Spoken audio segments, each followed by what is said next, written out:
जय श्री कृष्णा। कैसे हैं आप लोग? फ्रेंड्स, बहुत महत्वपूर्ण समय है। आने वाला एक माह हम सभी के लिए, समस्त 12 राशियों के लिए महत्वपूर्ण होने जा रहा है। क्योंकि देखिए, बेशक कि ये अलग अलग भावों से प्रभाव देंगे, लेकिन इनके प्रभाव जो हैं वो एक ही स्थान से प्राप्त होने जा रहे हैं। जैसा कि पौराणिक कथा के अनुसार हमें प्राप्त होता है कि जिस समय समुद्र मंथन हुआ, समुद्र मंथन से मोहिनी स्वरूप लिए हुए भगवान नारायण निकले और उन्हें अमृत को वितरण करने की जिम्मेदारी स्वयं ली। और जब वो अमृत का वितरण कर रहे थे तो राहु को आभास हो गया कि यह अमृत सिर्फ देवताओं को प्राप्त हो रहा है और असुरों को जो है वो सोमरस प्राप्त हो रहा है। राहु ने तुरंत स्वरूप बदला और तुरंत जाकर देव जो कतार लगी हुई थी उसमें बैठ गए। इसे सूर्य चंद्र ने देख लिया, किंतु तब तक राहु अमृत पान कर चुके थे। सूर्य चंद्र ने देखा, भगवान को संकेत दिया, जिसके प्रभाव से भगवान ने अपने चक्र को आज्ञा दी और चक्र ने राहु का जो स्वर भानु नामक राक्षस था उसका सिर धड़ से अलग कर दिया। जब सिर धड़ से अलग कर दिया तो अमृत पान कर चुका था, जिस कारण से उसकी मृत्यु नहीं हुई और वह दौड़ा दौड़ा त्रिलोक में रक्षा के लिए, किंतु भगवान शंकर ने उसे शरणागति दी। जब शरणागति दी फिर उन्होंने इस पर कृपा करके इसे 9 ग्रहों में स्थान दिया। तब से आज तक यह राहु जो है यह माया का छलावा फैलाता रहता है और हमारे जीवन में प्रभाव उत्पन्न करता रहता है, किंतु सूर्य और चंद्र से आज भी बदला लेने से पीछे नहीं हटता है, जिसे हम लोग समय समय पर सूर्य ग्रहण या चंद्र ग्रहण के रूप में देखते हैं। तो यह इस समय पर आपके धन भाव में राहु और सूर्य विद्यमान हुए हैं। जब ये आपके धन भाव में विद्यमान हुए हैं राहु और सूर्य, क्योंकि षष्ठ भाव आपकी शत्रुता का भाव भी इसी भाव से जुड़ा हुआ है। एक तो त्रिकोण के माध्यम से और दूसरा क्या है कि इस समय राहु की पंचम दृष्टि के माध्यम से अष्टम भाव भी जुड़ा हुआ है और आपका दसम भाव भी जुड़ा हुआ है, जो कि एक तरफ अगर देखें तो जीवन की धुरी होती है और दूसरी ओर देखें तो यह इसी धन त्रिकोण का ही एक भाव होता है। तो बेहद महत्वपूर्ण चर्चा रहने वाली है, क्योंकि इस समय कुछ चीज़ें तो आपके लिए बहुत अच्छी होती हुई देखी जाएंगी, किंतु कुछ चीज़ें ऐसी होंगी जहां पर इस समय विराम की आवश्यकता है। क्योंकि यह एक तो शनि की राशि है जहां पर सूर्य कंफर्टेबल नहीं होते हैं। सूर्य होते हैं लेकिन अपने प्रभावों को प्रदान भी करते हैं, लेकिन थोड़े से घटे हुए स्वरूप के साथ में। किंतु राहु का साथ होना, बेशक देखिए बुध और शुक्र के होने से यहाँ पर स्थिति में कमी आई है, जो निगेटिव स्थिति बनी है उसमें काफ़ी हद तक कमी आई है, लेकिन फिर भी प्रभाव तो बना ही रहेगा। राहु का अपना प्रभाव रहने वाला है, सूर्य का अपना प्रभाव रहने वाला है। इस श्रृंखला में दो ऐसी अवस्थाएं आएंगी जिन अवस्थाओं में हमको बहुत ज़्यादा सतर्क रहने की आवश्यकता होगी। पूरा जो गोचर काल रहेगा बहुत ही उत्तम रहने वाला है, वृद्धि कारक रहने वाला है, किंतु दो अवस्थाएं ऐसी आने वाली हैं जहां पर हमें बहुत सतर्कता की आवश्यकता है। इन अवस्थाओं के बारे में भी जानेंगे और प्रभावों के बारे में भी जानेंगे, क्योंकि यह एक तरीके से ग्रहण योग का निर्माण भी कर रहे हैं।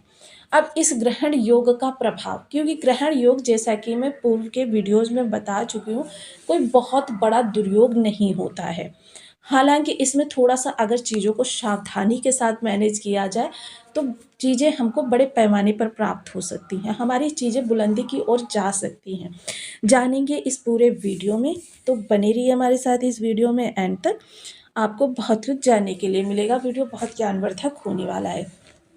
यदि आपकी लग्न में 10 नंबर बना हुआ है तो ये राशिफल आपके लिए है। यदि कुंडली में कहीं भी चंद्रमा के साथ 10 नंबर बना हुआ है तो ये राशिफल आपके लिए है। कुंडली ना होने की स्थिति में आप इसे नाम राशि से भी देख सकते हैं। यदि अभी तक आपने अपने इस चैनल को सब्सक्राइब नहीं किया है तो प्लीज़ सब्सक्राइब कर लीजिए, वीडियो को लाइक कर दीजिए, चैनल को शेयर कर दीजिए। इससे होगा क्या कि हमारे आने वाले हर वीडियो की नोटिफिकेशन मिल सकेगी आपको सबसे पहले। एक प्यारा सा कमेंट करना बिल्कुल ना भूलें। कमेंट से हमें बहुत मोटिवेशन मिलता है, हौसला मिलता है और ये पता चलता है कि आप और क्या जानना चाहते हैं। बहुत सुंदर अवस्था है कि धन भाव में इस समय चतुर्ग्रही योग बना हुआ है। अब इस चतुर्ग्रही योग का हमारे जीवन पर प्रभाव किस तरीके से प्राप्त होने वाला है। वाणी, देखिए, क्योंकि ये भाव जो होता है ये वाणी का भाव होता है। वाणी आपकी थोड़ी सी कड़वाहट लिए हुए होगी, हालांकि वाणी का प्रभाव ओजपूर्ण रहने वाला है, अधिकारात्मक स्वर रहने वाला है, जिसकी वजह से इस समय संभव हो तो आपको कम वार्तालाप करना ही उचित रहेगा।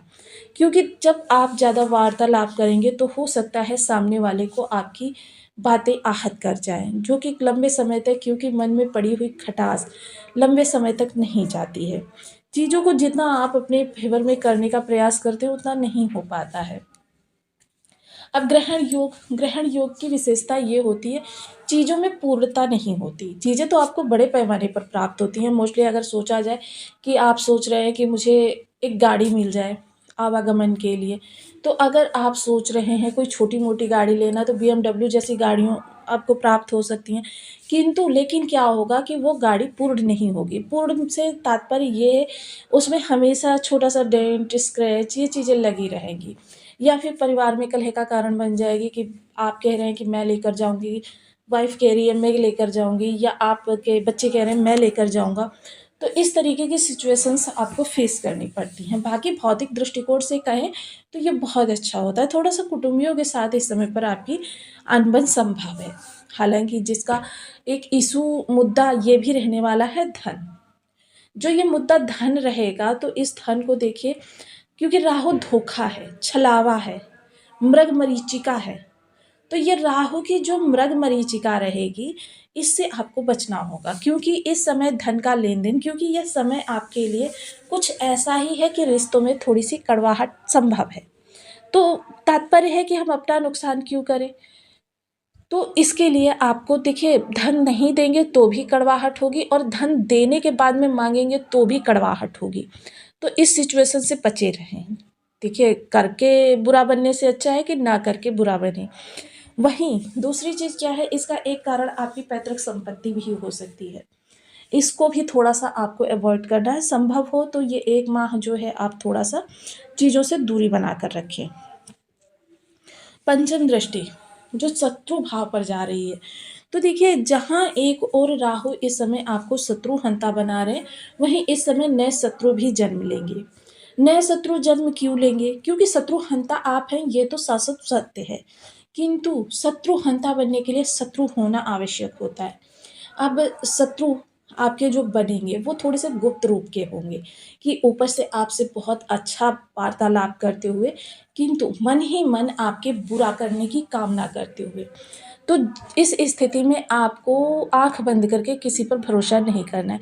किसी ने आपको आश्वासन दिया कि भई ऐसा कार्य मैं करवा दूँगा, तो सिर्फ़ उसी पर हमको डिपेंड नहीं रहना है।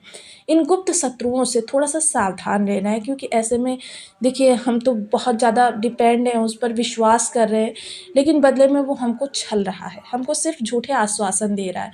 तो ये एक तरीके का शत्रुतापूर्ण बर्ताव ही होता है। बीमारी के लिए भी कभी एक डॉक्टर पर आप डिपेंड ना रहें। ऋण लेन-देन संबंधी चीज़ें जो हैं आपकी, इनको आपको बहुत सावधानी और सतर्कता से, और संभव हो तो इस दौरान आप ऋण ना लें और ना ही किसी को धन दें। क्योंकि यह समय काल आपके लिए थोड़ा-सा कष्टों से भरा हुआ कहा जा सकता है, कि इस दौरान राहु का जो प्रभाव रहेगा वो छलावापूर्ण रहेगा।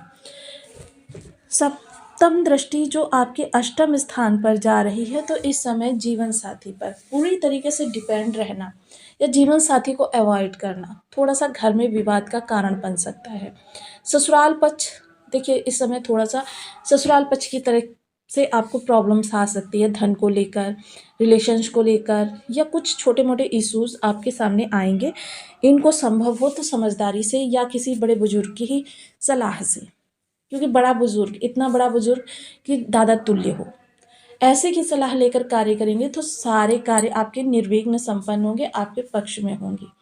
वहीं रहस्यमयी क्रियाओं के लिए देखिए, इस समय मन थोड़ा सा विचलित होगा। इसके लिए आपको थोड़ा सा मेडिटेशन वगैरह की और हेल्प लेनी चाहिए, क्योंकि जब मेडिटेशन की हम हेल्प लेते हैं तो इससे हमको शारीरिक रूप से नहीं, मानसिक रूप से भी बहुत ज़्यादा ताकत प्राप्त होती है। नवम दृष्टि, नवम दृष्टि जो रहेगी आपके कर्म स्थान पर। कर्म स्थान पर ज़्यादा वार्तालाप करने से बचें, या अपोजिट लिंगी जो होते हैं उनके साथ बहुत घनिष्ठता बचाने से बचें। अगर कोई इश्यूज़ क्रिएट हो रहे हैं तो कोशिश करें उन इश्यूज़ से जितना संभव हो सके दूर रहें, क्योंकि अगर आप ज़्यादा इन चीज़ों में पड़े तो फिर आपके लिए लंबे समय के लिए वाद विवाद प्रतियोगिता प्रारंभ हो जाएगी कि आपने उनको कुछ कहा, उन्होंने आपको कुछ कहा, उन्होंने आपको कुछ कहा, तो जिसकी वजह से आपका माइंड फोकस्ड नहीं रह पाएगा और आने वाला समय जो होगा आपका व्यर्थ की बातों में जाने वाला है। क्योंकि देखिए, मौन सबसे बड़ी, कह सकते हैं, चाबी होता है उस निगेटिव परिस्थिति से बचने का कि जिसको अगर हम छेड़ें तो बहुत बड़ा विवाद बन सकता है। तो जितना संभव हो सके इन स्थितियों से दूर रहें, और इस स्थिति को सामान्य करने के लिए, या जो ये छोटी मोटी सी निगेटिविटी आपके लिए बनी हुई है, इससे दूर रहने के लिए आपको करना क्या है कि आपको थोड़ा सा, कह सकते हैं कि चीज़ों से एक दूरी बनानी है। सूर्य के और राहु के उपाय करने हैं। सूर्य और राहु, अब इन दोनों के उपाय करने के लिए या तो आप इन दोनों के बीज मंत्रों का जप करें। राहु के लिए ओम राम राहवे नमः, सूर्य के लिए ओम घड़ी सूर्याय नमः। इन दोनों के बीज मंत्रों का जप करने से आपकी जो निगेटिविटी है उसमें काफ़ी हद तक कमी आएगी। इसके अतिरिक्त अगर मैं कहूँ कि इस समय आपको इनके उपाय, क्योंकि सूर्य के तो देखिए हमको तुरंत प्रभाव मिलने प्रारंभ हो जाते हैं, लेकिन राहु के प्रभाव हमको थोड़ा विलंब से प्राप्त होते हैं।